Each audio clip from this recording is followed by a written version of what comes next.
Personne ne se méfiait de lui. C'était le genre d'homme qu'on oublie facilement. Pas parce qu'il était insignifiant, mais parce qu'il ne faisait jamais de bruit. Il souriait peu, écoutait beaucoup, et surtout, il aidait tout le monde. Les voisins, les inconnus, les gens brisés que plus personne ne regardait. Mais ce que personne ne savait, c'est que chaque bonne action l'entraînait un peu plus loin, vers quelque chose d'irréversible, car certaines aides ont un prix. Et parfois, le prix, c'est tout. Il s'appelait Elias Morvan. 38 ans, employé administratif dans une ville moyenne, sans histoire. Un travail banal, un appartement modeste, pas de famille proche. Il vivait seul depuis longtemps. Pas parce qu'il n'aimait pas les gens. Au contraire, Elias ressentait la douleur des autres. Comme si elle était sienne. Quand quelqu'un pleurait dans le bus, il ne pouvait pas détourner le regard. Quand un collègue allait mal, il le savait avant même qu'on ne parle. Il avait cette capacité étrange de voir les fissures invisibles. Et très tôt, il s'était fait une promesse silencieuse. Si je peux soulager la souffrance de quelqu'un, alors je le ferai. Tout a commencé simplement. Un voisin âgé, incapable de porter ses courses. Une femme en larmes dans la rue, à qui il offrit un café. Un sans-abri à qui il donna plus que de l'argent. Il donna du temps. Il ne filmait rien. Il ne postait rien. Il n'attendait pas de remerciements. Mais quelque chose changea. Les gens revenaient. « Elias, tu pourrais m'aider encore une fois ?» Et Elias disait toujours oui. Toujours. Très vite, les aides matérielles devinrent autre chose. Les gens ne voulaient plus seulement de l'argent ou un service. Ils voulaient parler.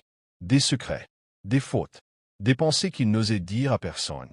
Un homme lui avoua qu'il battait son fils. Une femme confessa qu'elle rêvait de disparaître.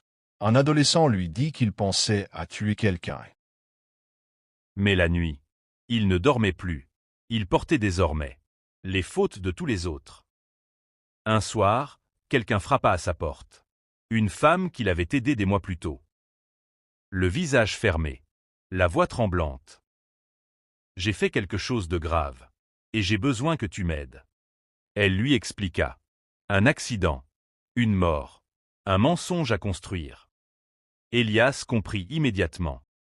Il hésita longtemps, puis il dit « D'accord. » C'est là que tout bascula. À partir de ce jour, Elias ne fut plus seulement un homme gentil. Un confesseur, un bouclier. Les gens savaient qu'il dirait oui. Alors ils osèrent demander plus.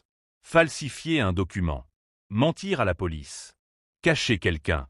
Chaque fois, Elias se répétait « Je fais ça pour les sauver. » Mais qui allait le sauver, lui? Un matin, Elias ne se présenta pas au travail. Puis un autre jour. Puis une semaine.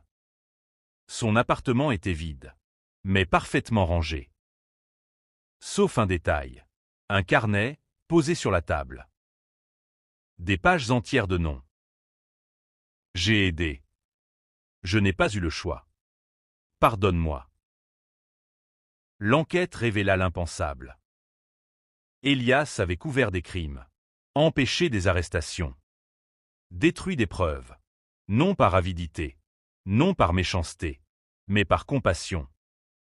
Certains disent qu'il s'est rendu, d'autres qu'il s'est jeté à la mer, d'autres encore qu'il vit sous un autre nom. La vérité n'a jamais été prouvée. Elias voulait aider tout le monde, mais à force de porter la douleur des autres, il a oublié ses propres limites. Alors dis-moi, jusqu'où peut-on aider sans se perdre? Quand devient-on responsable du mal qu'on empêche ou qu'on couvre? Et si tu avais été à sa place, aurais-tu dit non?